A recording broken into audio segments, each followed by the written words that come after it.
कुछ थोड़ी लिखा था हमने।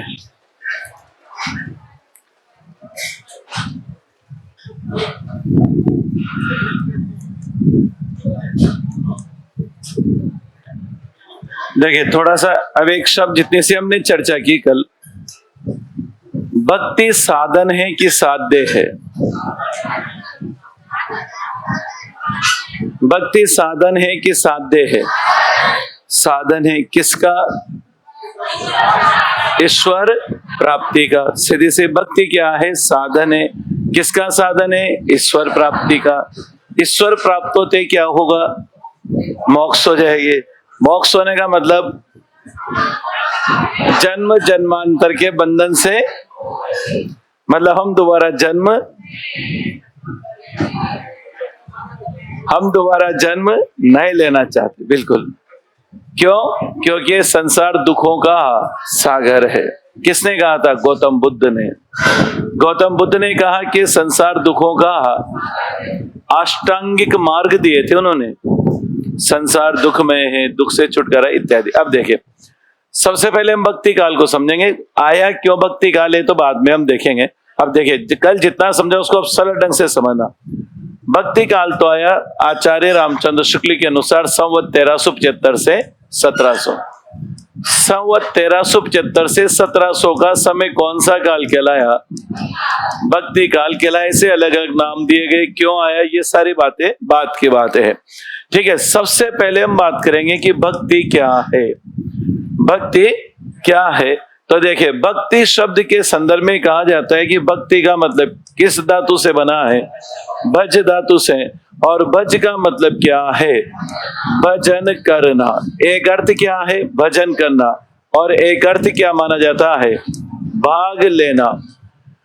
भक्ति शब्द का जो बना है वो कौन सी धातु से बना है? भज धातु से। आ जाए, भक्ति शब्द भज धातु से बना है, जिसका अर्थ है भजन करना या फिर भाग लेना।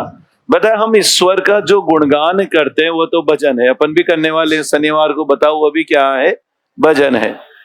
हर व्यक्ति गाए ये कोई जरूरी नहीं है, लेकिन अगर आप वहां बैठ गए तो वह भी क्या मानी जाएगी?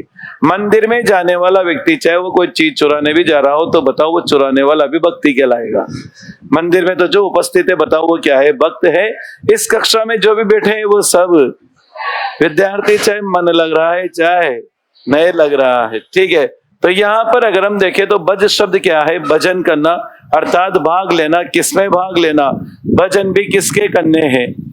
ईश्वर के भजन करने हैं। और भाग लेना ईश्वर के ऐश्वर्य में भाग लेना। ईश्वर के ऐश्वर्य में भाग लेना ही क्या है? भक्ति है। अब एक विद्यार्थी ने मुझसे पिछली बार पूछा कि सर ऐश्वर्य क्या होता है? ऐश्वर्य होता है भगवान का यश, उनकी महिमा, उनका गुणगान। बताओ, आप और हम जब भगवान के भजन करते हैं, आरती बोलते हैं, तो कल मैंने कहा था उनके ही यश का क्या करते हैं? गुणगान। और उस गुणगान में हम भाग ले रहे हैं। बताओ, वही क्या है? भजन। अब देखिए, हमने कहा ईश्वर कैसे बना। पहले अगर हम बात करें ईश्वर कैसे बना, तो हमने कहा कि बताओ कौन सी शक्ति? प्राकृतिक शक्ति। ईश्वर कैसे बना? बताओ, पहले क्या थी? प्रकृति थी। प्रकृति सर्वशक्तिमान है। प्रकृति जो ताकतवर थी, बताओ फिर उसका क्या हुआ? मानवीकरण हुआ। फिर उनका क्या होने लगा? अवतार होने लगा। भगवान अवतार क्यों लेते हैं? यदा यदा हि धर्मस्य ग्लानिर्भवति भारत। अर्थात जब जब धर्म की हानि होगी तब तब मैं जन्म लूंगा। यह होता है, भगवान इसलिए जन्म लेते हैं कि धर्म की क्या होगी? हानि होगी। धर्म की हानि होगी तब मैं जन्म लूंगा। अवतार हो गए तो हम भगवान की क्या करने लगे? इन अवतारों ने क्या किया? अवतार पुरुषों में भी 9 हुए, लेकिन महत्ता किसकी है? विष्णु की। और विष्णु में भी 2 रूप यहाँ किसके? राम। और किसके 2 रूपों की महत्ता है? और बताओ, ये दोनों क्या कहलाते हैं? वैष्णव कहलाते हैं। ये दोनों क्या कहलाते हैं? बताओ, हम सब जो बालाजी बेरू जी, राम कृष्ण इत्यादि को मानते हैं, बताओ हम सब क्या कहलाते हैं? वैष्णव कहलाते हैं। इसलिए जब भी हम धर्म सभा में जाते हैं, वहां क्या बोला जाता है? सनातन धर्म की, वैष्णव धर्म की जय, यह बोला जाता है। ठीक है, फिर बाकी तो हमने अपनी सुविधा के अनुसार क्या कर लिया? जोड़ लिया। विष्णु के अवतार कौन हुए? राम और कृष्ण। ठीक है, अब देखिए इन अवतारों की उपासना होने लगी। अगर हम वेदों की बात करें तो वेदों में भक्ति जैसी कोई चीज उपलब्ध नहीं है। वेदों में भक्ति जैसी कोई चीज उपलब्ध नहीं है। वेदों की जो व्याख्या हुई वो पुराणों में हुई और उपनिषदों में और क्रमबद्ध रूप से हमें महाभारत में देखने को मिलती है। तो देखिए यहाँ अवतार हो गए। अब हम क्या चाहते हैं? ईश्वर हो गए, बताओ राम और कृष्ण हो गए, हम उन्हें प्राप्त करना चाहते हैं। अब ईश्वर को प्राप्त कितनी तरह से किया जा सकता है? ईश्वर प्राप्ति के 4 मार्ग हैं।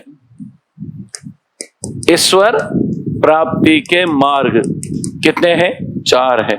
ईश्वर को हम 4 तरीके से प्राप्त कर सकते हैं। देखिएगा कितने तरीके से? 4, 1, 2, 3 और 4। ईश्वर को 4 तरह से प्राप्त कर सकते हैं, जिसमें सबसे अंत में अगर देखा जाए तो क्या आती है? भक्ति। एक क्या है? योग। एक है ज्ञान और एक है कर्म। महाभारत में क्या कहा गया? भगवान श्री कृष्ण ने क्या कहा था?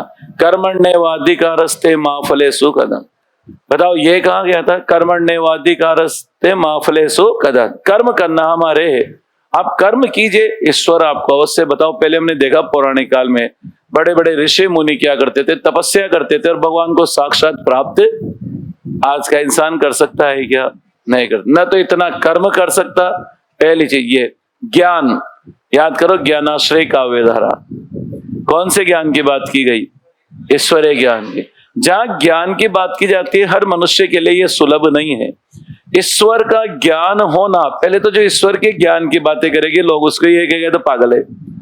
कबीरदास ने कहा तेरा साई तुझमें जो पूपन के वास, तो इन दोनों भी विरोध किया और मुसलमानों ने विरोध किया। तो ज्ञान प्राप्त करना, हम ज्ञान प्राप्त कर रहे हैं, किताबी ज्ञान प्राप्त कर रहे हैं जिसमें ये हालत है। ईश्वरीय ज्ञान प्राप्त करें तो बड़ा मुश्किल है। फिर आया कौन सा? योग, हठ योग करना। पतंजलि बाबा रामदेव, वो तो 10 मिनट ही नहीं होता। तो फिर सीधा मार्ग कौन सा है? भक्ति मार्ग है। तो इन 4 मार्गों में से सबसे सरल मार्ग कौन सा है? भक्ति है। और भक्ति का मतलब है ईश्वर के ऐश्वर्य में भाग लेना। ठीक। अब विष्णु से संबंधित जो संप्रदाय प्रचलित हुआ, वह विष्णु से संबंधित जो संप्रदाय प्रचलित हुआ वह संप्रदाय कहलाया वैष्णव संप्रदाय। अब एक शब्द आता है जहां धर्म की व्याख्या हुई, बताओ वह कौन सा है? भागवत धर्म। कौन सा धर्म है? भागवत धर्म। इसको समझेगा, भागवत कथा तो कब सुनेंगे, सुनाएंगे। भागवत धर्म क्या होता है? इसके संदर्भ में लिखा गया कि जो ईश्वर है, जो माना गया है, भागवत धर्म में एक शब्द आता है, बताओ भगवत। और भगवत में अप्रत्यय जुड़ेगा तो क्या बनेगा? ज। भगवत यहाँ कौन है? ईश्वर है, जो कितने गुणों से युक्त है? 6 गुणों से युक्त है। अभी मैं बता दूंगा आपको कितने गुणों से युक्त है। 6 गुणों से युक्त है। आप सोचोगे चल क्या रहा है, मैं आपको वो बताना। भक्ति काल का वर्गीकरण तो मैं अभी ले आऊंगा, लेकिन उसके पहले की भूमिका थोड़ी सी समझ में आनी। बताओ भागवत धर्म में भगवत, सब भागवत पुराण सब सुनते हैं, भागवत जी सब सुनने जाते हैं। हम भागवत कर्म बोलते हैं, गांव में भागवत जी बोलते हैं। अब बताओ भगवत कौन है? ईश्वर है। ईश्वर कितने गुणों से युक्त है? 6 गुणों से युक्त है। ठीक है। इस भगवत की जो उपासना करने वाले क्या कहलाते हैं? भागवत। भगवत की यानी ईश्वर की उपासना करने वाले क्या कहलाते हैं? भागवत कहलाते हैं। भगवत की यानी ईश्वर की उपासना करने वाले क्या कहलाते हैं? भागवत। इस भागवत धर्म का उपास्य देव कौन है? इस भागवत धर्म का उपास्य देव कौन है? तो वह है वासुदेव। कौन है? वासुदेव। समझ आई है? बताइए। सबसे पहले भक्ति आ गई। भक्ति में हमारे यहाँ जो प्रचलित है ईश्वर, सबसे पहले ईश्वर की कल्पना की, प्रकृति का मानवीकरण हुआ, हमने उसे ईश्वर मान लिया। ईश्वर क्या लेता है? अवतार लेता है। क्यों लेता है? इस संसार के लोगों के संकटों की बाधा दूर करने के लिए। भगवान अच्छे कर्म करते हैं, इसलिए हम उनका क्या करते हैं? गुणगान करते हैं। बताओ भगवान का गुणगान करने का कई मार्ग है। भगवान का गुणगान करना ही भक्ति है। ईश्वर को प्राप्त करने के कितने मार्ग बताए? 4। सहज मार्ग कौन सा है? भक्ति है। भक्ति। अब बताए कई सारे संप्रदाय प्रचलित हुए, कौन सा धर्म आया? भागवत धर्म। भागवत किससे बना? भगवत। भगवत कौन है? ईश्वर है। भागवत धर्म के उपास्य देव कौन है? वासुदेव है। अब वासुदेव किसे कहा जाता है? श्री कृष्ण से। लेकिन श्री कृष्ण तो आज से अगर यूं कहा जाए, ऐसा कहा जाता है, वेदों में ऐसा उल्लेख मिलता है कि महाभारत के श्री कृष्ण से पहले भी एक वासुदेव प्रचलित थे और उनकी क्या की जाती है, उपासना की जाती थी, इसलिए वो क्या कहलाए, वासुदेव। लेकिन दूसरे मत में कहा जाता है कि वासुदेव और कोई नहीं, ये श्री कृष्ण ही वासुदेव है। लेकिन वेदों में, मैं बता देता हूं, वेदों में जो वासुदेव बताए गए हैं वह महाभारत के वासुदेव से क्या है, अलग है। तो आप तो सिर्फ याद रखना अपने को, नहीं ये कौन है, आपको तो याद रखना है भागवत धर्म का उपास्य देव कौन है, वासुदेव है। एक शब्द याद रखेगा, इस भागवत धर्म को ही क्या कहा जाता है, पांच रात्र धर्म कहा जाता है। क्या कहा जाता है? जो मुझे आप तक लाना था, नेट में एक प्रश्न आया था बहुत पहले कि पांच रात्र धर्म जिसे भागवत धर्म के नाम से जाना जाता है, जिसके उपास्य भागवत कहलाते हैं, जिसके उपास्य देव कौन है, वासुदेव है। उस पांच रात्र धर्म में बताओ रात्रि का अर्थ क्या है? ज्ञान है। किसका क्या है? ज्ञान है। किसका ज्ञान? पांच का। और यहां पर हम कहे पांच तत्व बताए गए हैं, उन पांचों का जो ज्ञान दिया जाता है, बताओ वो क्या कहलाता है? पांच रात्रि कहलाता है। केवल इतनी सी चीज मुझे आप तक लानी थी। अब संक्षेप में समझना आप क्या है, बहुत पूरी समृद्ध 2 दिन तक बोला। सबसे पहले ईश्वर की अवधारणा कैसे है? सर्वशक्तिमान कौन है? प्रकृति। प्रकृति की ताकत के सामने हम झुके तो प्रकृति ही सर्वशक्तिमान हो गई, तो हमने उसकी क्या की? मानवीकरण कर लिया। मानवीकरण मतलब ये सूर्य देवता, इंद्र देवता, ये जल देवता, बताओ मानवीकरण कर लिया, ये मानव बना दिए।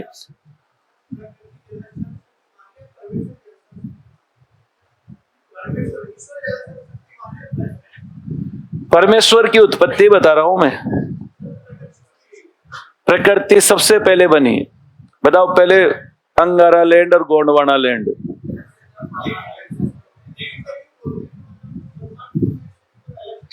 प्रकृति स्वरूपा शक्ति कहा जाता है, प्रकृति ही ईश्वर है। अभी तो पेड़ में भी हम किसको देखते हैं? ईश्वर को। बताओ पानी में भी किसको देखते हैं? बड़े बड़े आचार्यों ने क्या कहा ये अलग बात है, लेकिन जो मैंने किताबों में पढ़ा वो ये बात है। इस डॉक्टर ने केंद्र यहीं से शुरुआत करते हैं, भक्ति काल की विभाजन नहीं करते हैं। तो वो कहते हैं प्रकृति, प्रकृति का क्या किया? मानवीकरण। मानवीकरण किया तो भगवान हो गए। भगवान, मनुष्य का जीवन निश्चित है, उसकी मृत्यु निश्चित है, मृत्यु हो गई। जब जब धर्म की हानि हुई तो हमने उस सर्वशक्तिमान को वश किया, पुकारा, पुकारा तो बताओ अवतारवाद आ गया।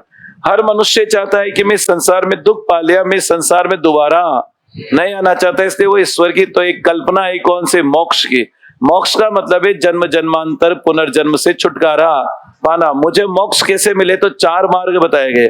4 मार्ग कौन कौन से बताए? सबसे श्रेष्ठ सहज कौन सा है? वैसे तो चले तो कर्म है, ज्ञान है, योग है और भक्ति है। बताओ सहज साध्य मार्ग कौन सा बताया गया? इस संसार में सबसे प्रचलित कौन सा है? भगवत। हमारे प्राचीन वेदों में एक प्रचलित धर्म था, कौन सा? भागवत धर्म। भागवत धर्म किससे बना? भगवत। भगवत का मतलब कौन है? ईश्वर। भागवत धर्म के उपास्य देव कौन है? वासुदेव है। भागवत धर्म के उपास्य देव कौन है? वासुदेव है। इस भागवत धर्म को किस नाम से जाना गया? 5 रात। और बताओ आज भी हमारे यहाँ भागवत कथाएं चलती जिसमें ईश्वर के 10 अवतारों के उल्लेख किए जाते हैं। 10 अवतारों में से 3रा अवतार नारद जी का था। 3रा अवतार किसका था? नारद जी का। 8वां अवतार किसका था? राम का। 9वां अवतार किसका था? श्री कृष्ण का। और 10वां अवतार है भगवान। तो हमारा जो तंत्र मंत्र है, जो हम जीवन यापन करते हैं, बताओ वो कौन से धर्म के अनुसार करते हैं? तो बताओ ईश्वर प्राप्ति का मार्ग कौन सा हो गया? भक्ति। ठीक, यहां तक तो भूमिका में लिखवा दूंगा। अब इसके आगे केवल 2 शब्द याद रखना आप। 5 रात्र में रात्रि का अर्थ क्या है? ज्ञान है। बड़े बड़े पंडित भी भागवत कथा करने आते हैं, लेकिन इस शब्द की व्याख्या करने में बड़ा जोर आ जाता है। दूसरा, भागवत का उपास्य देव कौन है? कुछ इतिहासकार कहते हैं कि ये वही वासुदेव है जो महाभारत में श्री कृष्ण देव की, वसुदेव के पुत्र थे। कुछ इतिहासकार कहते हैं इनका उल्लेख श्री कृष्ण से पहले का उल्लेख है, वासुदेव है। वेदों में कृष्ण, महाभारत के कृष्ण से भिन्न ही वासुदेव को माना गया है। ठीक, यहां तक खत्म हो गया। अब आती है हम ईश्वर को प्राप्ति करने के लिए क्या करने लगे? भक्ति करने लगे। अब इसी को आगे बढ़ते हैं। भक्ति का अर्थ हो गया कि भजन करना इत्यादि हो गए। अब भक्ति हर काल में होती रही, कभी घटती रही और कभी बढ़ती रही। अब घटती और बढ़ती रही। इसी प्रकार चूंकि हम हिंदी में पढ़ेंगे, अब आपसे प्रश्न पूछा जाएगा कि हिंदी साहित्य के इतिहास में, अब देखो जब साक्षात्कार देने जाते हैं प्रश्न क्या बनेगा हिंदी साहित्य के इतिहास में जो भक्ति काल है वह कौन से धर्म का ही प्रचार प्रसार है? भागवत धर्म का ही प्रचार प्रसार है। यह लाइन पूछी जाती है। बताओ किसकी बात की गई? राम की और कृष्ण की। अब थोड़ा सा पीछे चलते हैं। बताओ निर्गुण लेते हैं, समझना आप। निर्गुण को कितने भागों में बांटा? 2। एक कौन सी? ज्ञानाश्रय और प्रेमाश्रय। बताओ ज्ञान से प्राप्त किया जा सकता है ईश्वर को। आगे ज्ञान, कौन सा ज्ञान? किताबी ज्ञान की ईश्वरीय ज्ञान? उस ईश्वरीय ज्ञान को कराने वाला कौन है? गुरु है। ईश्वर ज्ञान कराने वाला कौन है? गुरु है। पहली चीज, ये बात स्पष्ट हो गई। आ जाओ, इस्लाम भारत में है तो उनके तो देवता अलग हो गए, उसको छोड़ दो। अब आ जाओ राम। बताओ राम है विष्णु के अवतार है। बताओ कृष्ण भी किसके अवतार है? अब कबीर निर्गुण की बात करते हैं, लेकिन कबीर निर्गुण में भी किसकी बात करते हैं? राम की। क्या बोलते हैं? राम नाम की लूट है, लूट सके तो लूट, और अंतकाल पछताएगा जब प्राण जाएंगे। तो बताओ राम की व्याख्या की गई, किसी ने कृष्ण की व्याख्या। इसलिए डायरेक्ट प्रश्न क्या बनता है? भक्ति काल क्या है? ये तो अपन बाद में बात कर लेंगे। अगर उसने थोड़ा पलट के ये पूछ लिया भक्ति में कौन से धर्म का प्रचार प्रसार हुआ, हिंदी साहित्य के इतिहास में भक्ति काल के कौन से धर्म को आधार बनाया गया, तो विकल्प में या तो भागवत धर्म होगा, या फिर 5 रात्र धर्म होगा, या फिर वैष्णव संप्रदाय होगा। कौन सा संप्रदाय होगा? अब आपके जीके में एक प्रश्न आया था, अभी आया, इससे पहले आया अपने, कि श्री वैष्णव संप्रदाय का संस्थापक, पुराने पेपर देखियो, श्री वैष्णव संप्रदाय का संस्थापक किसे माना जाता है? श्री रामानुजाचार्य को। बाद में जब हमारे इस काल में चलेगा तो इसको देख, तो शीर्षक डालेगा, इसको समझते हैं। भक्ति काल, धर्म का मतलब है धी धातु से बना है, जिसका मतलब धारण करना। धर्म धातु कौन से धातु? धर्म शब्द किससे बना है? दे धातु से, जिसका अर्थ क्या होता है? धारण करना। मैं जो भी कार्य धारण करता हूं वही मेरा क्या है? अभी मेरा धर्म हिंदू मुस्लिम जैन इससे ईसाई नहीं है। मेरा धर्म है शिक्षण कार्य करना। लिखेगा भक्ति काल, इसमें लिखेगा हिंदी साहित्य के इतिहास में, नीचे लिखिए, हिंदी साहित्य के इतिहास में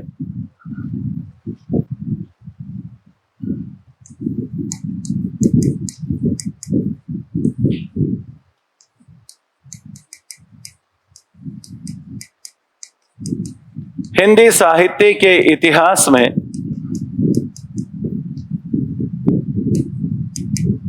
आचार्य शुक्ल ने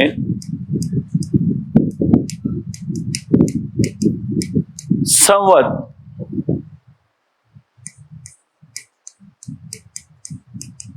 1375 से 1700 के समय को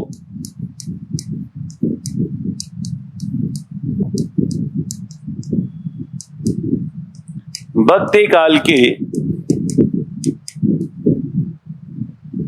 संज्ञा दी है।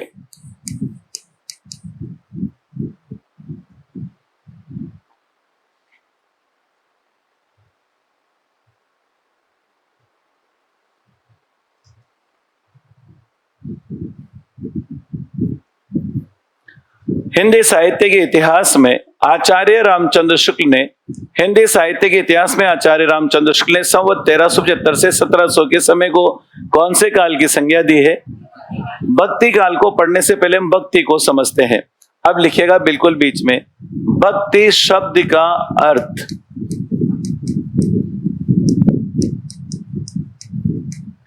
भक्ति शब्द का अर्थ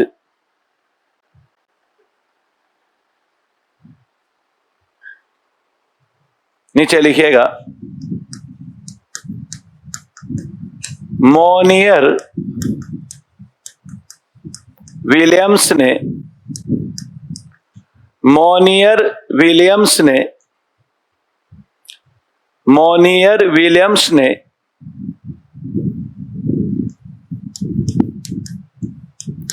भक्ति शब्द की उत्पत्ति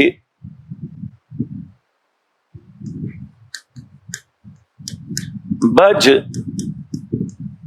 धातु से मानी है। भक्ति शब्द, मोनियर विलियम्स ने भक्ति शब्द की उत्पत्ति भज धातु से मानी है, जिसका शाब्दिक अर्थ है जिसका शाब्दिक अर्थ है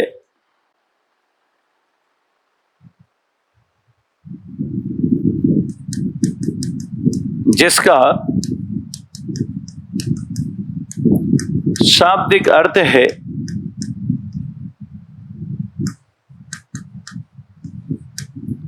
भजन करना, जिसका शाब्दिक अर्थ है भजन करना,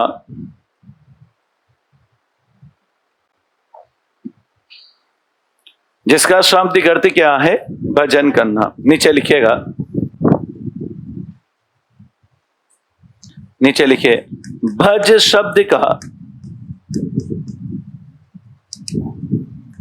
भज शब्द का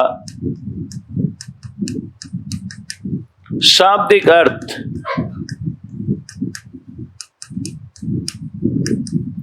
भाग लेना भी माना जाता है। भज शब्द का शाब्दिक अर्थ भाग लेना भी माना जाता है। भज शब्द का शाब्दिक अर्थ भाग लेना भी माना जाता है। भज शब्द का शाब्दिक अर्थ भाग लेना भी माना जाता है, जिसका तात्पर्य है, जिसका तात्पर्य है, जिसका तात्पर्य है ईश्वर के ऐश्वर्य में भाग लेना, जिसका तात्पर्य है ईश्वर के ऐश्वर्य में भाग लेना, जिसका तात्पर्य है ईश्वर के ऐश्वर्य में भाग लेना। ईश्वर के ऐश्वर्य में भाग लेना ही क्या है? भक्ति है। अब देखिए, भक्ति शब्द का सर्वप्रथम उल्लेख कहाँ मिलता है? वेदों में मिलता है, पुराणों में मिलता है, उपनिषद। और कौन से उपनिषद में? श्वेता अश्वेतर उपनिषद में। मतलब वेदों में भक्ति नाम का कोई शब्द नहीं मिलता। नीचे लिखिएगा, भक्ति शब्द का सर्वप्रथम उल्लेख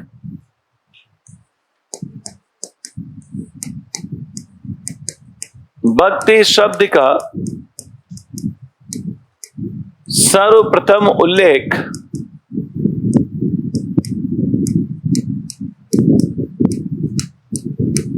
श्वेता अश्वेतर उपनिषद में मिलता है।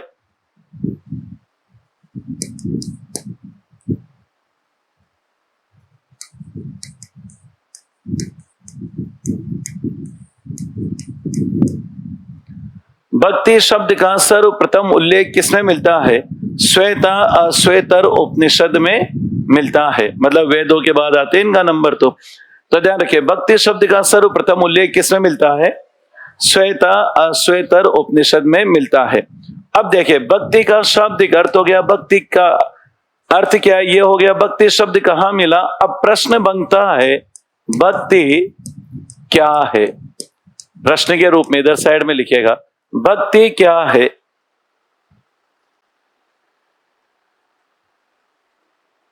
भक्ति क्या है? नीचे लिखिएगा, ईश्वर प्राप्ति का मार्ग ही, नीचे लिखिएगा, ईश्वर प्राप्ति का मार्ग ही, ईश्वर प्राप्ति का मार्ग ही भक्ति है। ईश्वर प्राप्ति का मार्ग ही भक्ति है। ईश्वर प्राप्ति का मार्ग ही क्या है? हम भक्ति करके ही किसको प्राप्त कर सकते हैं? ईश्वर को प्राप्त कर सकते हैं। नीचे लिखिएगा, हमारे धार्मिक साहित्य में, नीचे लिखिएगा, हमारे धार्मिक साहित्य में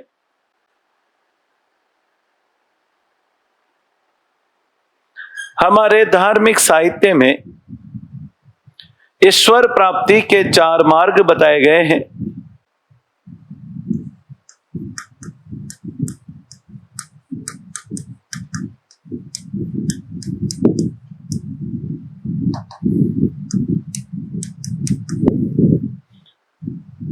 हमारे भारतीय साहित्य में, धार्मिक साहित्य में ईश्वर प्राप्ति के कितने मार्ग बताए गए? 4 मार्ग कौन कौन से? लिखिएगा, बताओ। पहला कौन सा था? कर्म। बताओ दूसरा? ज्ञान। तीसरा कौन सा है? योग। और चौथा कौन सा है? भक्ति। बताओ, अब आप समझना, हर जगह हर चीज मिल जाएगी आपको कहने के सुनने में। लोग क्या कहते हैं? मंदिर नहीं जाता क्या? बताओ, हर इंसान धर्म मानता है क्या? चाइना में तो धार्मिक लोग ही बहुत कम है, वहां तो सब नास्तिक है। तो बताओ वहां किसको महत्व देते हैं? कर्म। बताओ, चाइना में हर व्यक्ति काम करता है, वो कर्म ही पूजा है। आपने लिखा होगा, बहुत सी जगह लिखा था कर्म ही पूजा है, ये मेरा कर्म है, यही मेरे भगवान है। बताओ ये कर्म। बताओ कबीरदास किसकी बात करते हैं? ज्ञान की। अगर पतंजलि किसकी बात करते हैं और हम किसकी बात करते हैं? इनमें से सहज मार्ग कौन सा था? भक्ति। इसलिए भारतीय आचार्यों ने सबसे सहज साधन कौन सा माना है?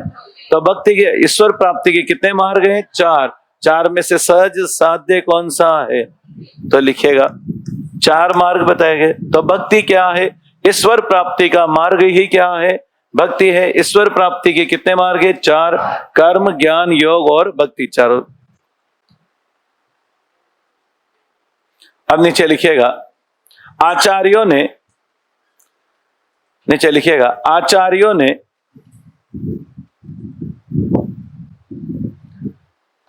ने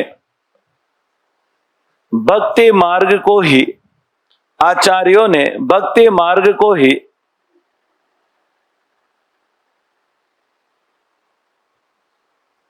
प्रमुखता दी है। आचार्यों ने भक्ति मार्ग को ही प्रमुखता दी है, क्योंकि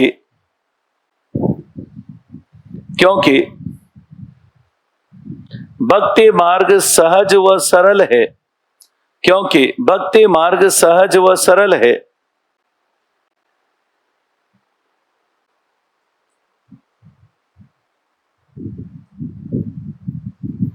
अब बताओ, ईश्वर प्राप्ति का मार्ग क्या हो गया? भक्ति हो गई।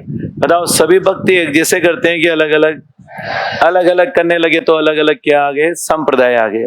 भक्ति मार्ग का प्रमुख संप्रदाय भागवत मार्ग है या भागवत धर्म है। और जो हम हैं, बताओ वो सब कौन से हैं? भागवती है। नीचे लिखिएगा, भक्ति मार्ग का, आगे लिखिएगा, भक्ति मार्ग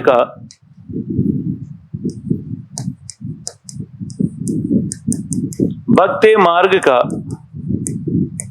प्रमुख संप्रदाय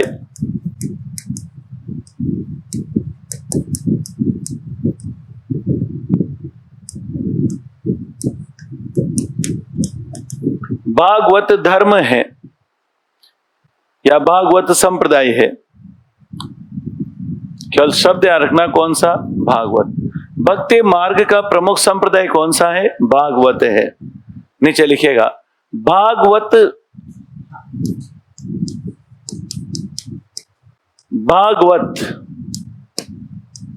में मूल शब्द भगवत है,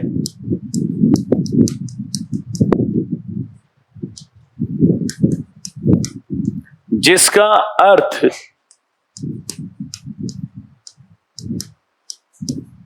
ईश्वर है। भागवत में मूल शब्द भगवत है, जिसका अर्थ ईश्वर है।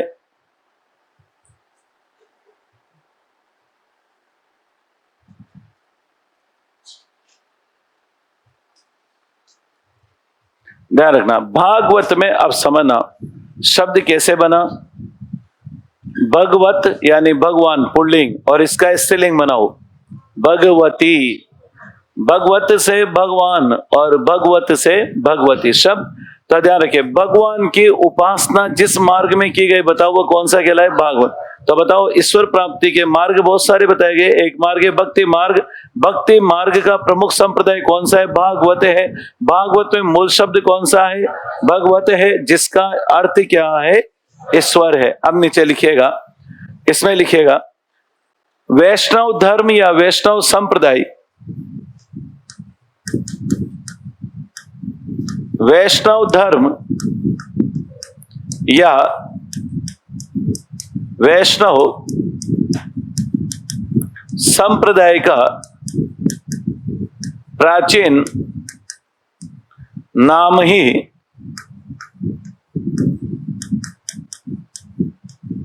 भागवत है जिसे 5 रात्रि के नाम से भी जाना जाता है।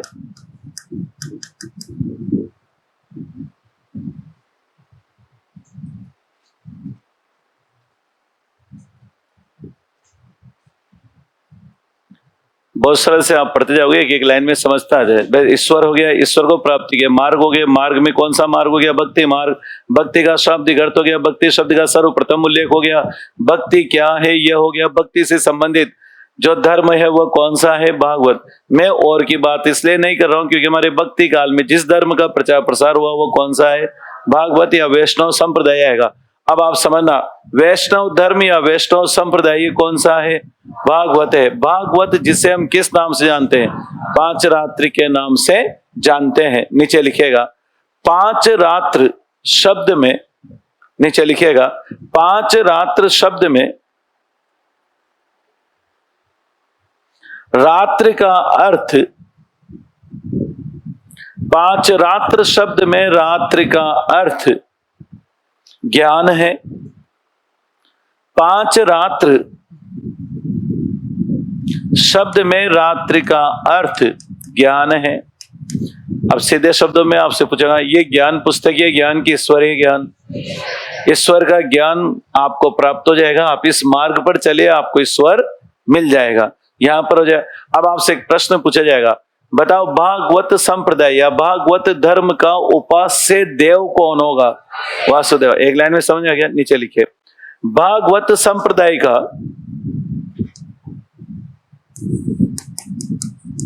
भागवत संप्रदाय या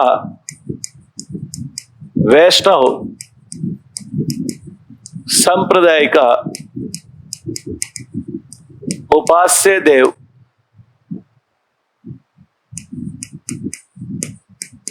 वासुदेव है। भागवत संप्रदाय या वैष्णव संप्रदाय का उपास्य देव कौन है? वासुदेव है।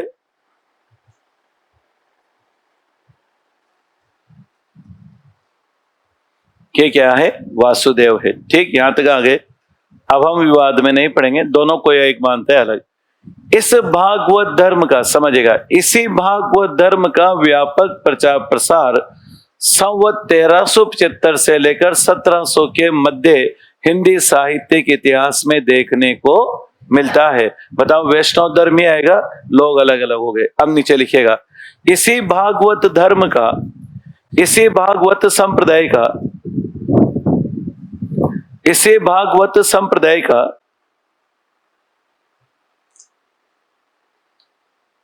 इसी भागवत संप्रदाय का व्यापक प्रचार प्रसार,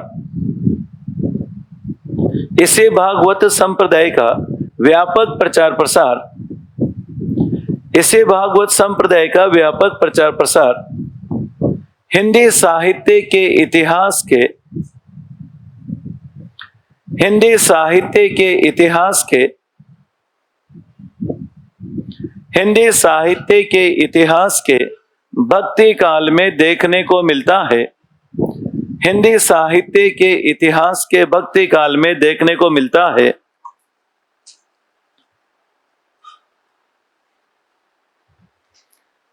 हिंदी साहित्य के इतिहास के भक्ति काल में देखने को मिलता है। लाइन स्पष्ट हो गई? देखो, ये तो हम पढ़ेंगे विभक्ति काल क्यों आया, किसने क्या माना, लेकिन मैं आपसे पूछता है, जो हमारे हजारों साल पहले चल रहा था, कई संप्रदाय चल रहे थे। एक प्रश्न मैंने देखा था, इसलिए पूरी व्याख्या यहाँ पर की है कि भक्ति काल में, हिंदी साहित्य के इतिहास में जो भक्ति काल चला, संवत 1375 से 1700 के मध्य जो भक्ति काल चला, उसमें कौन से भक्ति या मार्ग का ज्यादा प्रचार प्रसार हुआ? तो आपका उत्तर कौन सा होगा? भागवत संप्रदाय या फिर कौन सा? वैष्णव संप्रदाय। और विष्णु के अवतार कौन हुए? राम और कृष्ण, चाहे वह निर्गुण हो चाहे वह सगुण हो। अब प्रश्न देखना, बताओ, कबीर भी हुए और तुलसी भी हुए। कबीर ने सगुण की बात की कि निर्गुण की बात? बताओ कबीर के आराध्य कौन थे? राम। लेकिन कबीर के राम बताओ सगुण साकार थे कि निर्गुण निराकार? और बताओ जो तुलसी के राम थे वो कौन से थे? सगुण है तो राम ही, मतांतर अलग हो गए यहाँ पर। अब वापस हम कहाँ आ गए? भक्ति काल। हिंदी साहित्य के इतिहास का वह कालखंड, अब देखना लाइन समझना, हिंदी साहित्य के इतिहास का वह कालखंड जिसमें भागवत धर्म अर्थात वैष्णव संप्रदाय के विभिन्न मतांतरों का प्रचार प्रसार हुआ, वो कौन सा काल कहलाया? भक्ति काल कहलाया। अब भक्ति काल अब क्यों आया, उस समय क्यों नहीं आया 1050 से लेकर 1375 तक? तो बताए क्या कहा हमने? हिंदी साहित्य के इतिहास का वह कालखंड जिसमें भागवत धर्म का प्रचार प्रसार हुआ, बताओ उसे कौन सा काल कहा? भक्ति काल कहा। अब भक्ति काल क्यों आया? देखिए अब वापस हम वहां पहुंच गए जहां से शुरू होना है। भक्ति काल क्यों आया बताओ? ये हिंदी साहित्य का इतिहास है। भक्ति तो और समय चली, भक्ति काल क्यों आया, यहाँ क्यों नहीं आया? तो इसके पीछे भी बहुत सारे कारण है। इसके पीछे भी अगर ये संस्कृत साहित्य पढ़ा रहा होता तो मैं दूसरे ढंग से बात करता, क्योंकि हमारा विषय हिंदी है। ये हमेशा ऐसा नहीं हुआ, जब विदेशी लोग, बौद्ध धर्म आया, जैन धर्म आया, तो हमारा धर्म फिर छोटा पड़ गया। फिर हमने प्रयास किए। अब देखो दो जगह समझाऊंगा मैं आपको, समझना। एक वीर गाथा काल है, यहां पर हम समझेंगे, देखिएगा हिंदी साहित्य के इतिहास में एक कौन सा काल है? वीर गाथा काल। बताए दूसरा काल आएगा कौन सा? भक्ति काल। तीसरा आएगा कौन सा? रीति काल। और चौथा काल आएगा गद्य काल। और इसे कौन सा काल कहा? आधुनिक काल। ठीक है, अब समझना। बताओ यहां भक्ति यहां है और दूसरी भक्ति यहां आई, अब समझेगा कैसे।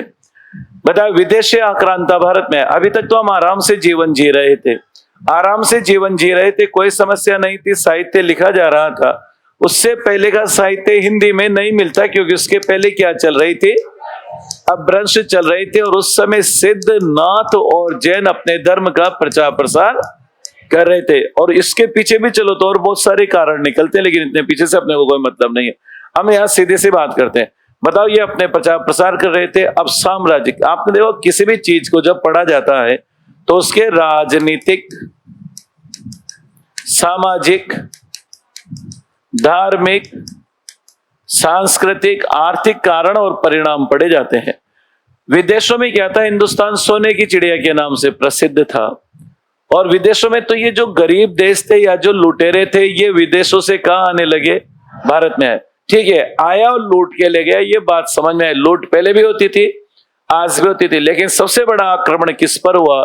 हमारी धार्मिक, सामाजिक, सांस्कृतिक चेतना पर।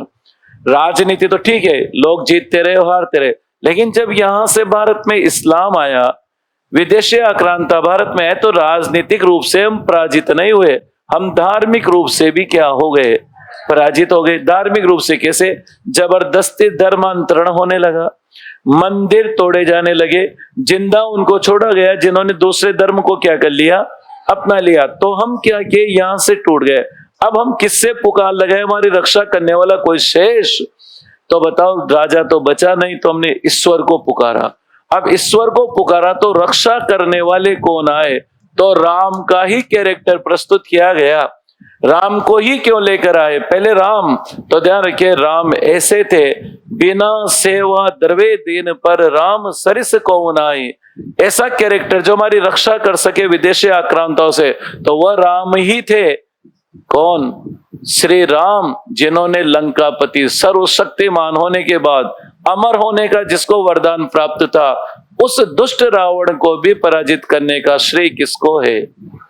राम को। तो राम ही हमें विदेशी आक्रांताओं से क्या कर सकते हैं? बचा सकते हैं। इसलिए आज भी जहां समझते हो आप, तो मैं कैमरे के सामने नहीं बोल सकता, लोगों को तो चिढ़ हो जाती है, तो ये सारी चीजें यहां पर आ जाती है। तो ये राम है, ये हजारों साल पहले भी। अब राम का कैरेक्टर देखो आप, राम के कैरेक्टर को देखोगे तो भारतीय संस्कृति झलकती है। राम कैसे लड़े रावण से? सिर्फ एक वेणी थी शरीर पर और एक धनुष और एक, इतना सा, कोई सज धज कर नहीं गए। ऐसा राम जिसके पास कुछ नहीं है, जिसके पास कोई लंबी चौड़ी मानवों की सेना नहीं है, केवल बंदर और भालू ही तो थे। क्या मानव? रावण क्या बोलता था? सिर्फ वो दो मानव, दो वनवासी, छोकरे। ये तो आजकल के शब्द बोलने लगे, छोकरे। ये जो नई रामायण आगे, पता ही नहीं चलता राम है कि रावण है।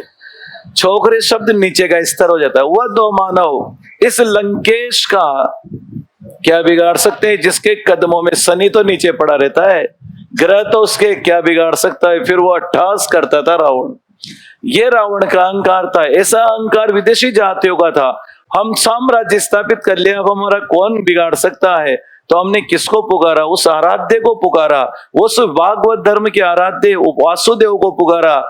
तो हमने पहले किसको पुकारा? राम को। अब उस समय की आवश्यकता थी कि हम राम का कैरेक्टर लिखें, तो राम का कैरेक्टर तो वाल्मीकि ने रामायण में लिखा, लेकिन उसमें लिखने में वो संस्कृत भाषा में लिखा गया, और तुलसीदास ने इस कालखंड में रामचरितमानस लिखी।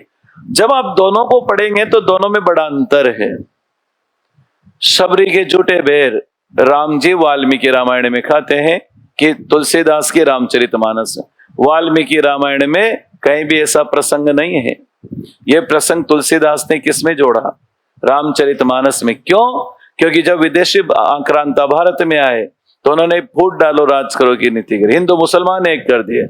अब तो और ज्यादा फूट डालो राजनीति हो रही है। ये जाति अलग, वह जाति अलग, हम जातियों के नाम पर लड़ेंगे थोड़े 100, 200, 500 साल बाद, क्योंकि विदेशी ताकतें इतनी हावी हो जाएगी। पहले हम धर्म के नाम पर लड़े, 50 साल बाद हम जाति के नाम पर लड़ेंगे, फिर हमारे टुकड़े होंगे, फिर हम गुलाम होंगे। ऐसा इतिहासकार कह सकते हैं। भविष्य में बताओ लड़ाई हो रही नहीं हो रही है? केवल प्रत्यक्ष नहीं है लेकिन अनमन में तो है। वही चीजें यहाँ दिख रही है। अब बताओ हम क्या हो गए? सवर्ण अलग हो गए, शूद्र अलग हो गए, वैष्णव अलग अलग मत हो गए। बताओ हम आपस में क्या होने लगे?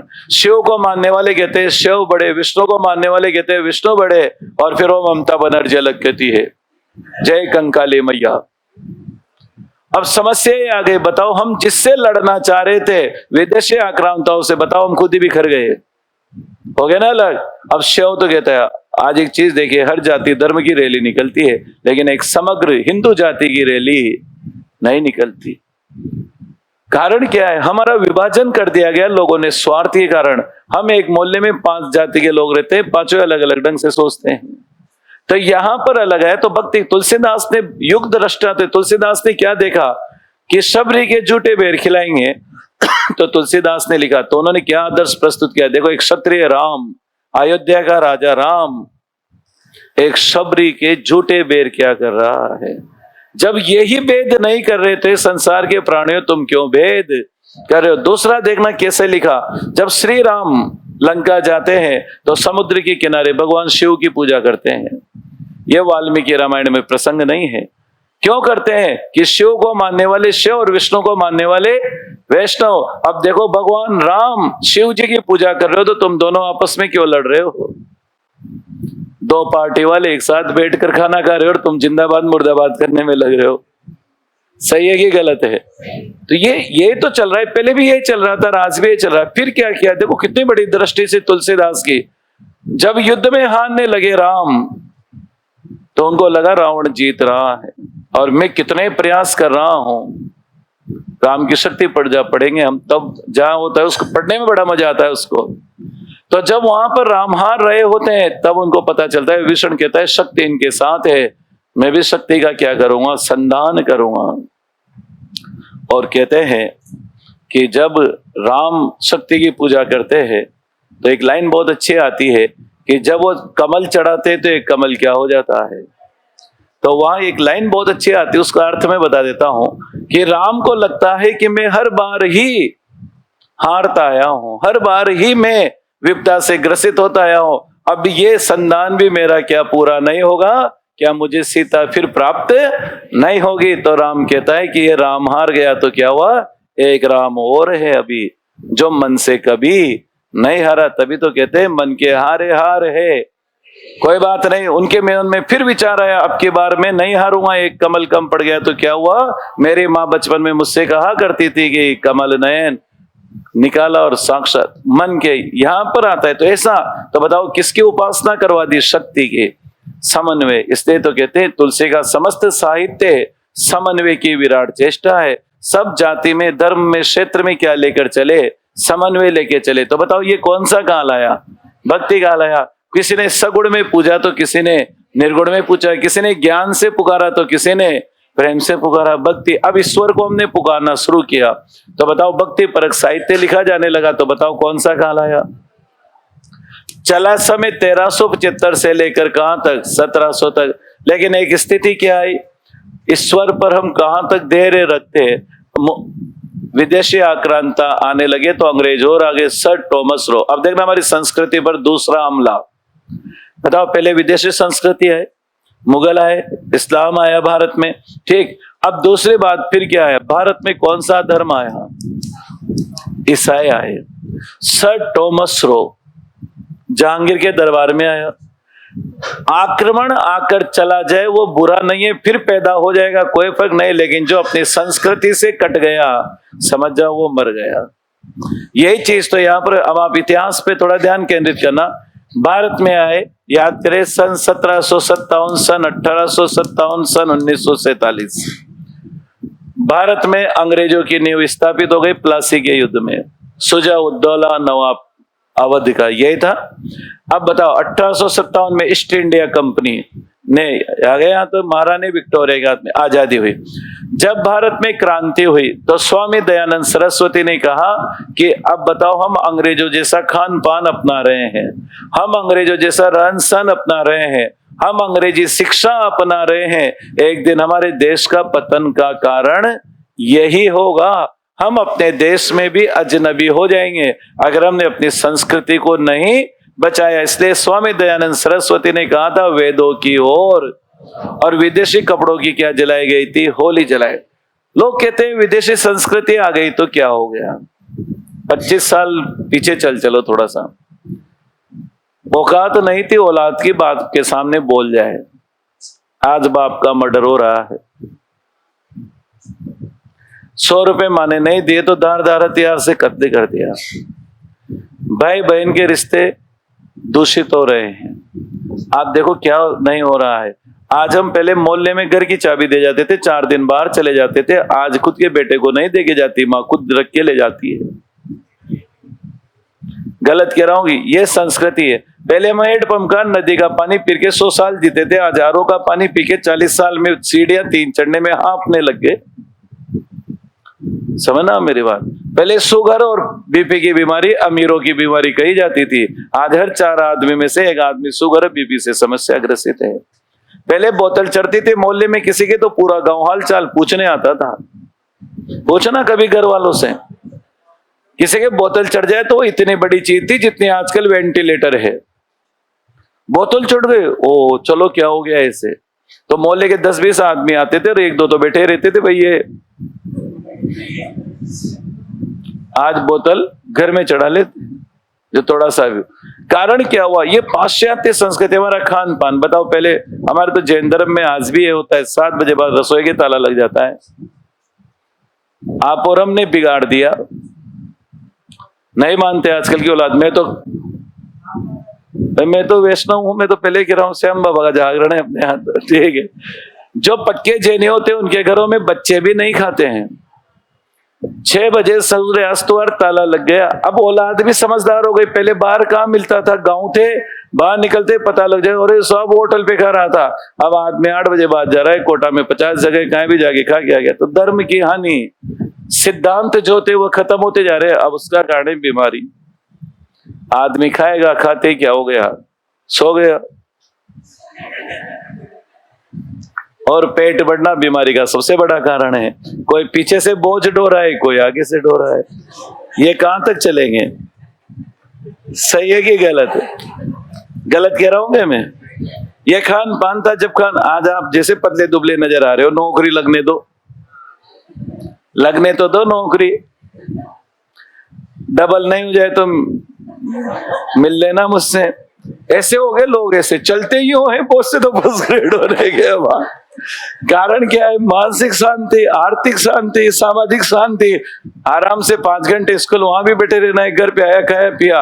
और मान लो जैसलमेर जोधपुर रख गया तो वहां मिलने भी किससे जाएगा, कमरे पे आते ही सो जाता है।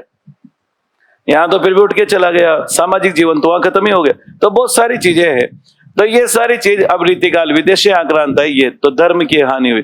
तो बताओ इस भक्ति काल में जिस धर्म का प्रचार प्रसार हुआ वो कौन सा धर्म था? भागवत धर्म था। ठीक है, तो आगे लिखते, अंतिम लाइन क्या लिखे हमने? इसे भागवत संप्रदाय का प्रचार प्रसार हिंदी साहित्य के इतिहास के भक्ति काल में हुआ। ठीक, यहां तक। अब नीचे लिखेगा भक्ति काल का आगमन क्यों, लिखेगा भक्ति काल का आगमन क्यों।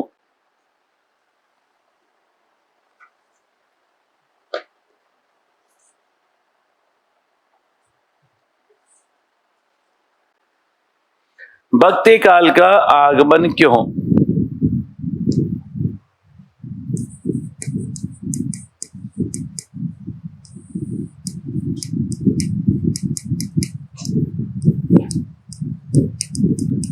इसमें लिखेगा भक्ति काल का आगमन क्यों हुआ।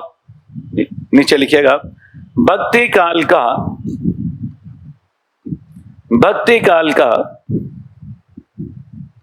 आगमन क्यों हुआ। भक्ति काल का आगमन क्यों हुआ, इस विषय में भक्ति काल का आगमन क्यों हुआ, इस विषय में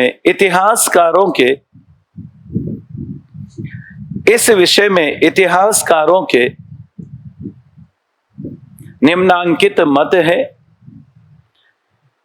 इस विषय में इतिहासकारों के निम्नांकित मत है।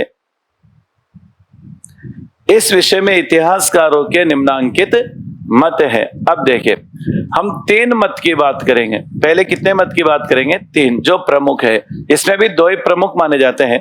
पहला मत आता है किसका? आचार्य रामचंद्र शुक्ल का मत, आचार्य रामचंद्र शुक्ल का मत। फिर दूसरा आता है आचार्य हजारी प्रसाद द्विवेदी का मत, और फिर तीसरा मत आता है जॉर्ज ग्रियर्सन का मत। अब सबसे पहले देखिएगा, बहुत काम की चीज है यहां पर। बताओ किसको महत्व देते हैं? योगेन चेतना, यह शब्द आएगा, या फिर क्या कहा जाएगा? योगेन चेतना विदेशी आक्रांता, विदेशी आक्रांता। बताओ पराजय की देन। बताओ विदेशी आक्रांताओं से हम क्या हो गए? पराजित हो गए। पराजित हो गए तो हताश, निराश और पराजित व्यक्ति के पास मैं लिखवाऊंगा कथन, ईश्वर को पुकारने के अतिरिक्त कोई मार्ग शेष नहीं था। हजारी प्रसाद द्विवेदी क्या कहते हैं कि बताओ किसको महत्व देते हैं? स्वाभाविक चेतना का विकास। क्या कहा जाता है? स्वाभाविक चेतना का विकास।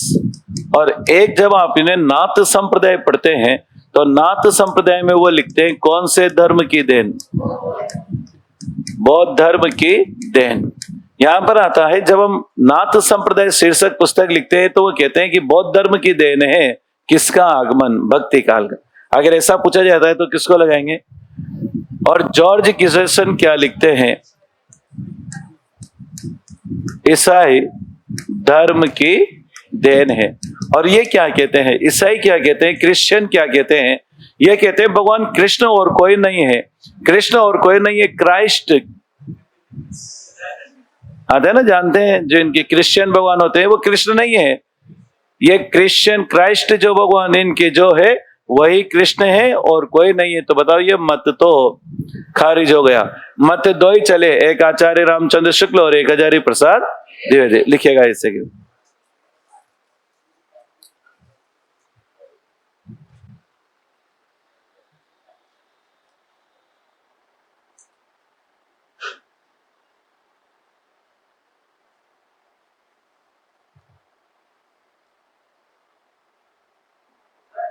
हाँ बोले।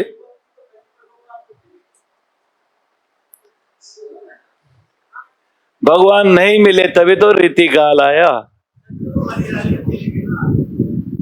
आगे आएगा वो। भगवान नहीं मिले तो हम सुरसुरा और सुंदरी में चले गए। अब आगे करेंगे उसको, रीति काल पढ़ेंगे तब।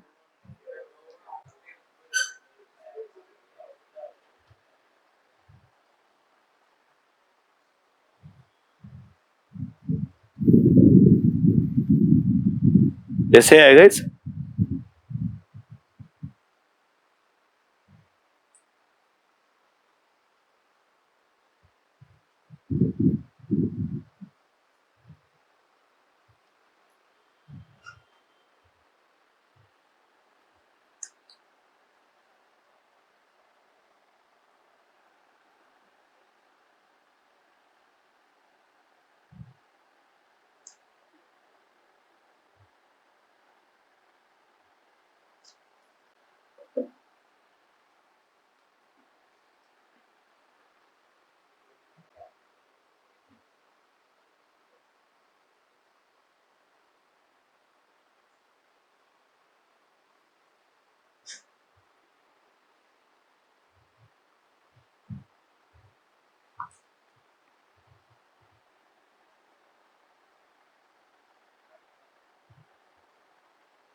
अब देखिए 3 नाम आए। पहला, आचार्य रामचंद्र शुक्ल किसको मानते हैं? योगेन चेतना, या फिर विदेशी आक्रांता या पराजय की देन। आचार्य प्रसाद द्विवेदी कहते हैं यदि विदेशी इस्लाम भारत न आता तब भी भक्ति काल 12 आने वैसा ही होता जैसा। ये तो स्वाभाविक विकास था, क्योंकि इस्लाम तो भारत में 12वीं शताब्दी में है, जबकि भक्ति आंदोलन का प्रारंभ तो दक्षिण भारत में 8वीं शताब्दी में ही प्रारंभ हो चुका था। और जॉर्ज ग्रेसन किसकी देन मानते हैं? ईसाई धर्म की देन। ये तो 3 मुख्य हुए, 3 अन्य लिखिएगा इसी में आगे।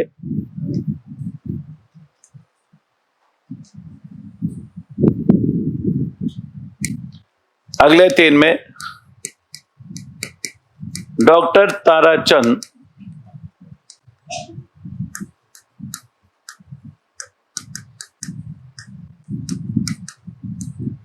भक्ति काल को किसकी देन मानते हैं?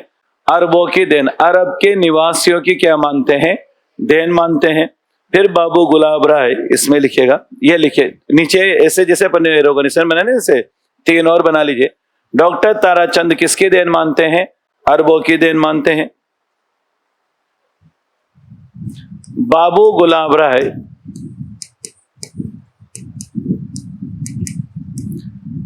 एक सिद्धांत सुना होगा अपने मनोविज्ञान में, क्षति पूर्ति का सिद्धांत। हमारी क्षति हुई, उसकी पूर्ति के रूप में भक्ति काल का आगमन हुआ। पराजय की क्षति पूर्ति।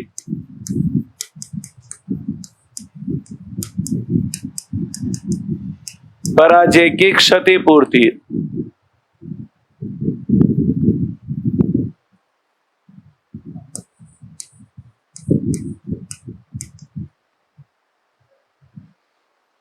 कबीर क्या लिखते हैं?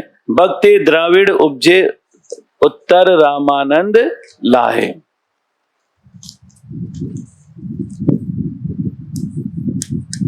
भक्ति द्राविड़ उपजी, इतना सा लिख लीजिए।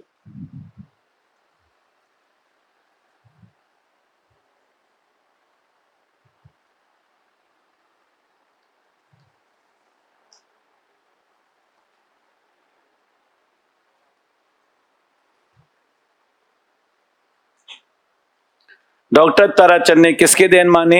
अरबों की। बाबू गुलाब, देखो पराजय की देन नहीं है, पराजय की देन तो किसने कहा? अच्छा, जब हम पराजित हो गए तो उसकी क्षति पूर्ति किसके रूप में हुई? भक्ति के रूप में। तो पराजय की क्षति पूर्ति बाबू गुलाब राय ने कहा, और कबीरदास ने कहा भक्ति द्राविड़ उपजे उत्तर लाए रामानंद। उत्तरभारत में लाने का श्रेय किसको है? रामानंद को है। ठीक, यहां तक तो ये हुआ। तो भक्ति का आगमन हो गया। अब भक्ति क्या है बताओ? हिंदी साहित्य का, ये तो हमने देखा, हिंदी साहित्य का स्वर्ण काल कौन सा काल है? भक्ति काल।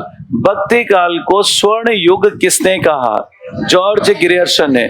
जॉर्ज ग्रियर्सन ने कहा भक्ति काल को क्या क्या कहा गया पहले और क्यों आया। अब कथन लिखिएगा, इसमें महत्वपूर्ण। नीचे लिखिएगा, आचार्य रामचंद्र शुक्ल ने लिखा है, नीचे लिखिएगा, आचार्य रामचंद्र शुक्ल ने लिखा है,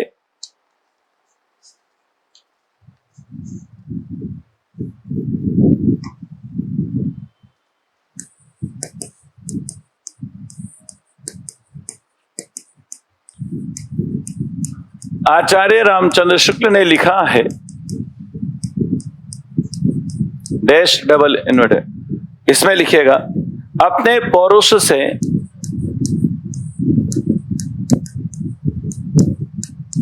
अपने पौरुष से हताश, अपने पौरुष से हताश जाति के लिए,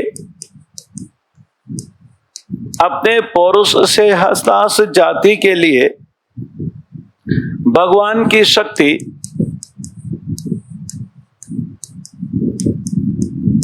भगवान की शक्ति और करुणा की ओर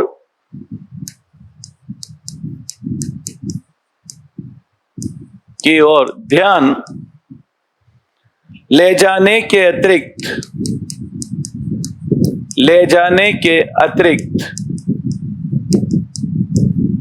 दूसरा मार्ग ही क्या था?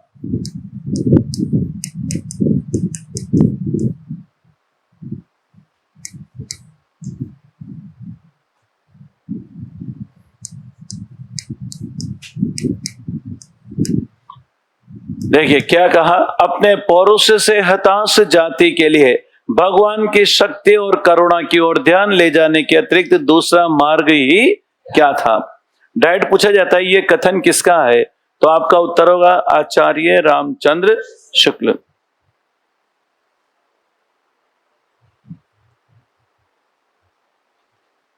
नीचे दूसरा कथन इन्हीं का है,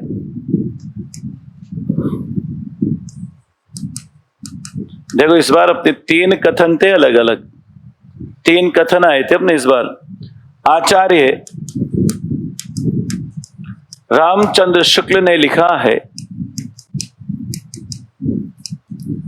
आचार्य रामचंद्र शुक्ल ने लिखा है, डैश डबल इन्वर्टेड कोमास,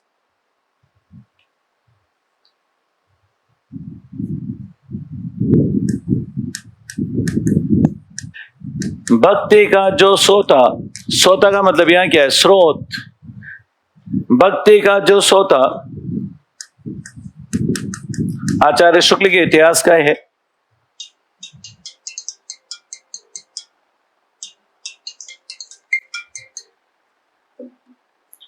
भक्ति का जो सोता दक्षिण की ओर से, बताओ भक्ति आंदोलन कहां प्रारंभ हुआ? दक्षिण। भक्ति का जो सोता दक्षिण की ओर से धीरे धीरे धीरे धीरे उत्तर भारत की ओर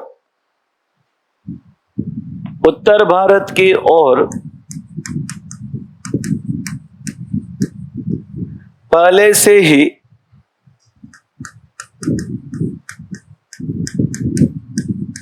आ रहा था, उसे राजनीतिक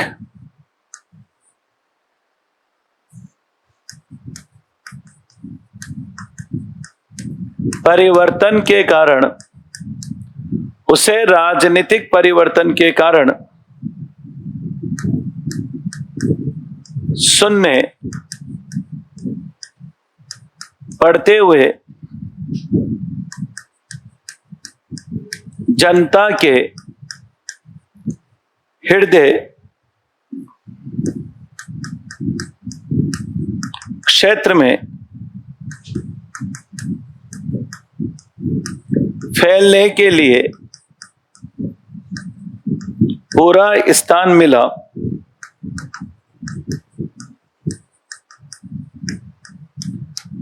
यह पंक्ति ऐसे लगती है जैसे हजारी प्रसाद द्विवेदी ने कही हो।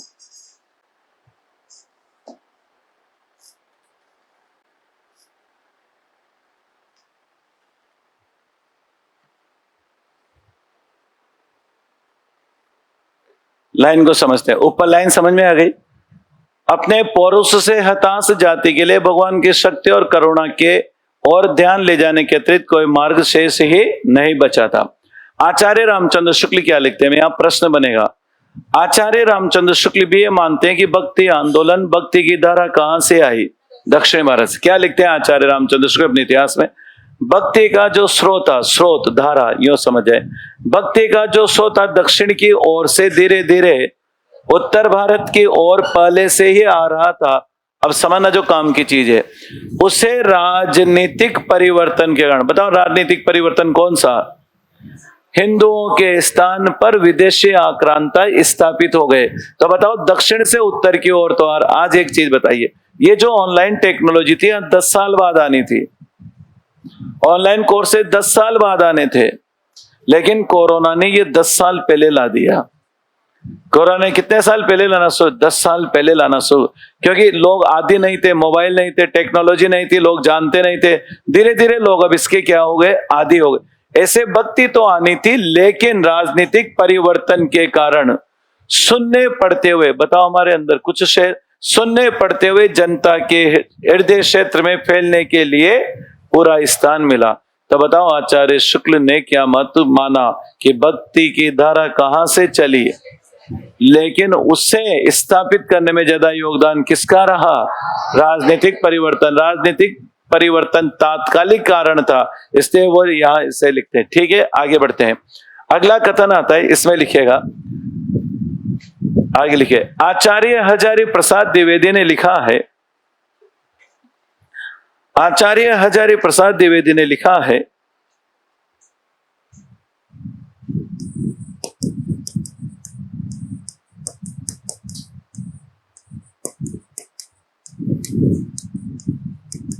आचार्य हजारी प्रसाद द्विवेदी ने लिखा है, यह लाइन तो अब तक 50 बार पूछी गई होगी विविध परीक्षाओं में। देखिएगा,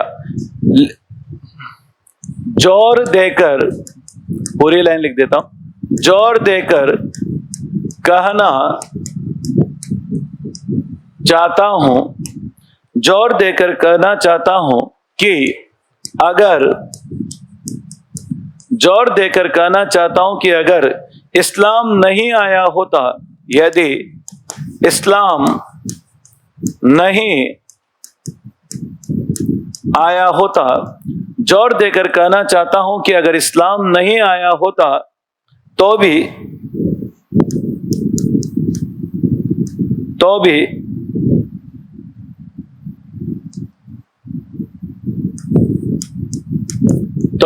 भक्ति काल 12 आना वैसा ही होता जैसा आज है।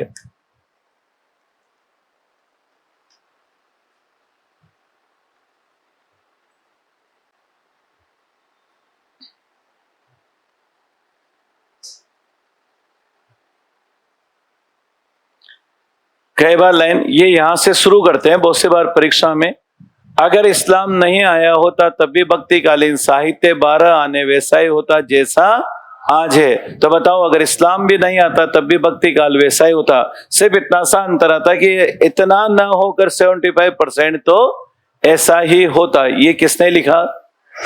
आचार्य हजारी प्रसाद द्विवेदी। नीचे लिखिएगा, नीचे लिखिए, जॉर्ज ग्रियर्सन ने लिखा है,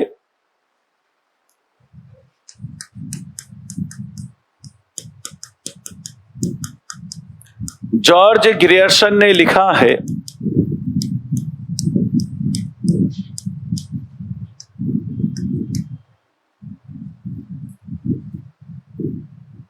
इसमें लिखिएगा, बिजली की चमक के समान, बिजली की चमक के समान अचानक समस्त पुराने धार्मिक मतों के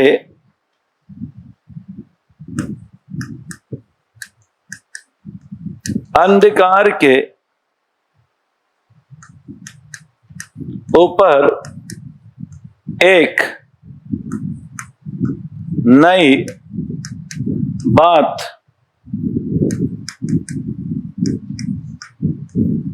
दिखाई दी। बिजली की चमक के समान अचानक समस्त पुराने धार्मिक मतों के अंधकार के ऊपर एक नई बात दिखाई दी। कोई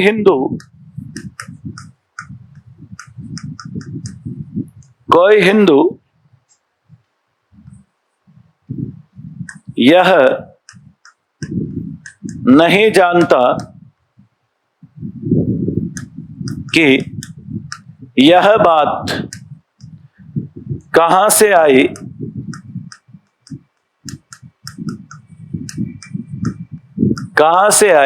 और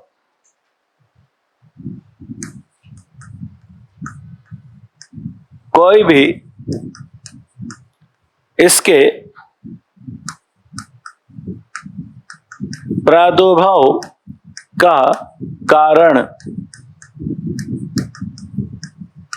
निश्चित नहीं कर सकता। देखो 3 नाम मैंने लिखे थे, आचार्य रामचंद्र शुक्ल, हजारी प्रसाद द्विवेदी और जॉर्ज गिरियर्सन। तीनों के कथन हमारे पास है।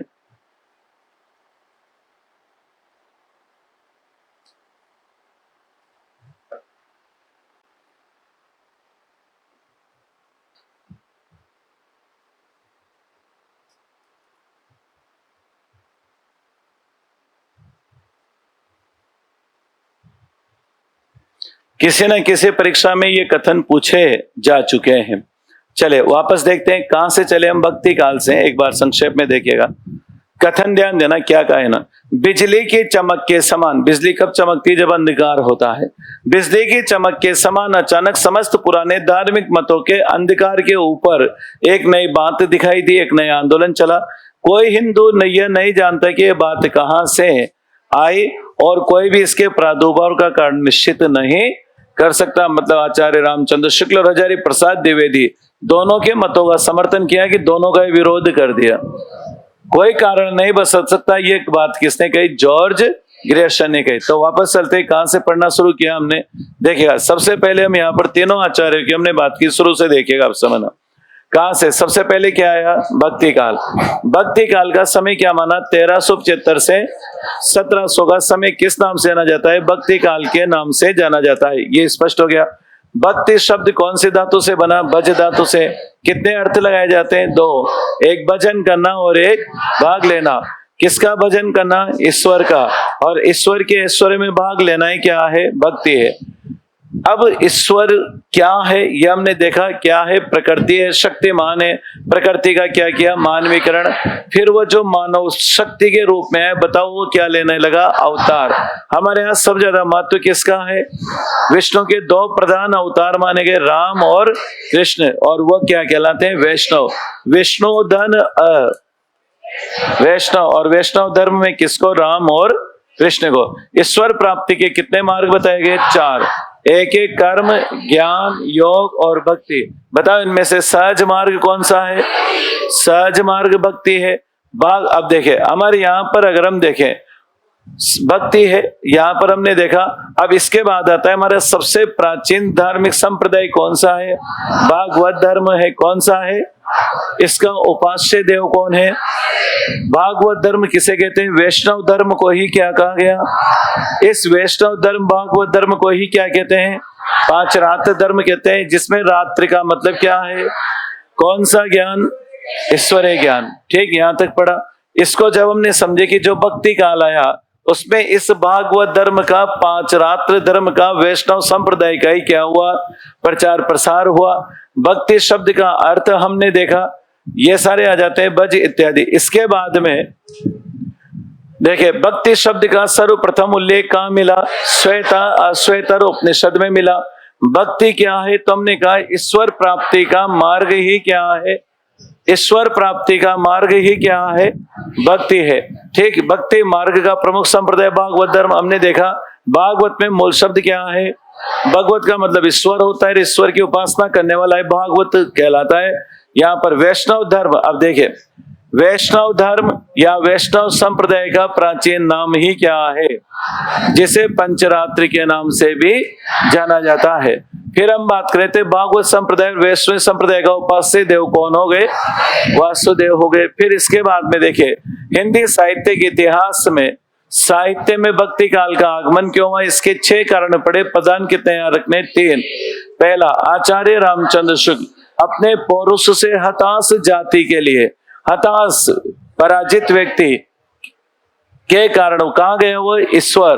तो हताशा, निराशा और पराजय की देन भक्ति काल है, क्योंकि विदेशी आक्रांता भारत में आए और इस राजनीतिक युगीन चेतना ने रिक्त मानव हृदय में भक्ति को स्थान दिया। आचार्य हजारी प्रसाद द्विवेदी कहते हैं यदि इस्लाम भारत न आता तब भी भक्ति काल 12 आने वैसा ही होता जैसा, क्योंकि ये तो परंपरा की स्वाभाविक चेतना थी, ये तो होना ही था। और ये किसकी देन मानते हैं? बौद्ध धर्म। और जॉर्ज गिरियर्सन किसकी देन मानते हैं? ईसाई धर्म। फिर डॉक्टर ताराचंद किसकी देन मानते हैं? अरबों की। बाबू गुलाब राय राज्य की क्षतिपूर्ति। और कबीर क्या कहते हैं? भक्ति द्राविड़ उपजे उत्तर रामानंद लाए। भक्ति का उदय दक्षिण भारत में हुआ, जिसे उत्तर भारत में लाने का श्रेय आचार्य कुछ कथन लिखे। 3 नाम हमने लिखे थे, आचार्य रामचंद्र शुक्ल, हजारी प्रसाद द्विवेदी और जॉर्ज गिरियर्सन। लाइन याद रखना, कई बार पूछा जाता है अपने पौरुष से हताश। अब देखो अगर ये सारी चीजें नहीं समझी जाए तो ये कथन समझ में नहीं आएंगे। जो अपन 2 दिन से समझते हैं पराजित हुए, तो ये लाइन यहाँ तभी समझ में आएगी। अपने पौरुष से हताश जाति के लिए भगवान की शक्ति और करुणा की ओर ध्यान ले जाने के लिए अतिरिक्त मार्ग ही क्या था? आचार्य रामचंद्र शुक्ल ने लिखा, यह बात यहाँ भी स्पष्ट हो गई कि भक्ति आंदोलन दक्षिण भारत में चला जो उत्तर भारत में आ रहा था, लेकिन राजनीतिक परिवर्तन के कारण सुनने पड़ते हुए जनता के हृदय क्षेत्र में फैलने के लिए पूरा स्थान मिला। इसके बाद में कथन अपने पास आया। आचार्य हजारी प्रसाद द्विवेदी जोर देकर कहना चाहता हूं कि अगर इस्लाम नहीं आया होता तब भी भक्ति काल 12 आने वैसा ही होता जैसा। और जॉर्ज गिरियर्सन ने कहा सब बेकार है, पता नहीं क्यों आया है। समझना, बिजली की चमक के समान क्यों चमकी कोई पता नहीं, चमक कर कहाँ गई कोई नहीं जानता। बिजली की चमक के समान अचानक समस्त पुराने धार्मिक मतों के अंधकार के ऊपर एक नई बात दिखाई दी। कोई हिंदू यह नहीं जानता, भक्ति काल के संदर्भ में कहा गया है, कोई हिंदू यह नहीं जानता कि यह बात कहां से आई और कोई भी इसके प्रादुर्भाव का कारण निश्चित नहीं कर सकता। ठीक है, जन्म लेना, आना, उदय जिसे हम बोलते हैं। ठीक है, शेषकल्प पुरुषत्व वीरता, अपनी वीरता से हम हार गए, अपने पौरुष से हताश।